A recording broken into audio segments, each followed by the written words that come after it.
Nearly 100 people have died in the Maui wildfires, but officials worry that figure could double or even triple in the next 10 days. Our Seung-jae has more. At least 99 people have reportedly lost their lives in the devastating wildfires in Maui. However, due to the scale of the operation, responders are struggling to search through the wreckage for human remains. As a result, Hawaiian Governor Josh Green, in a CBS interview that aired Monday, said that the death toll could double or even triple in the next 10 days. He added that 20 cadaver dogs and dozens of searchers are combing devastating blocks of the town of Lahaina on the island's west coast, where an estimated 10 to 20 bodies are being found each day.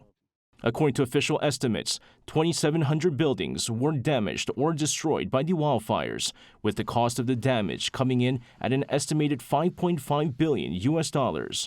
To review recovery efforts in Maui, U.S. President Joe Biden said Tuesday that he'll travel to Hawaii as soon as he can. My wife Jill and I are going to travel to Hawaii as soon as we can. I've been to too many disaster areas, but I want to go make sure we got everything they need.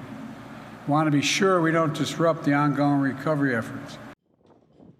Biden added that he's ordered all available federal assets on the island to assist local crews, including the U.S. Coast Guard, the Navy 3rd Fleet, and the U.S. Army. And for Maui residents, more police presence is what they may need, as Lahaina has seen the crime rate skyrocket after the wildfires. Locals have reported that looters have been pillaging the town at night, with some stealing people's possessions and robbing them at gunpoint. They've pointed to the lack of police and military presence in the area while calling for local leadership.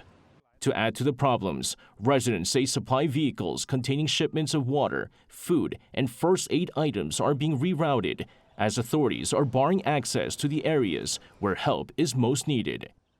Seung-jae, Arirang News.